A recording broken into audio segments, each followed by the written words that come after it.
I lived here in the 80s. My family moved here when my father transferred to be a highway patrolman in Garberville. I worked at Humboldt Title, and while I worked at Humboldt Title, I went to College of the Redwoods at night. I worked my way through school, and I wanted to be an engineer, so I went to Cal Poly San Luis Obispo, where I again worked my way through school and earned an engineering degree.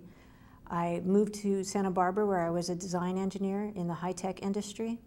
And in that job, I traveled around the world designing a product in Southern California, transferring it into manufacturing in Asia, and then transferring it to the customer facilities in the East Coast and in Europe. So I traveled with the product. I've traveled around the world managing the product, managing the specifications, managing the people, managing the factories. I understand how to work a budget, how to allocate resources, and how to get the best work out of a team. When I had my children, I didn't want to travel around the world anymore. So I used that as an opportunity to decide how I wanted to spend the next part of my life, how I could make my children proud and how I could make a difference in the world around me.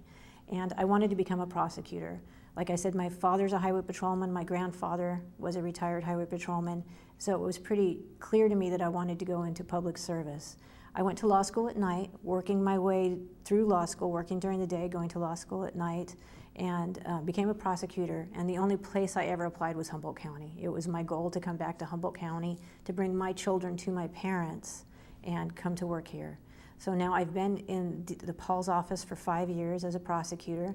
During that time, I went from an entry-level prosecutor to the senior prosecutor, and I did that by working very hard, nights and weekends, with a unique focus on making my work product, my personal work product, the best I possibly could.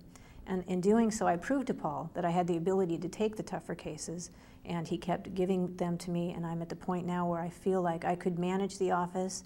I have my engineering background and my management experience from engineering, as well as a strong understanding of law. I'm a very good trial attorney, and I'm ready to put that all together to be district attorney in Humboldt County.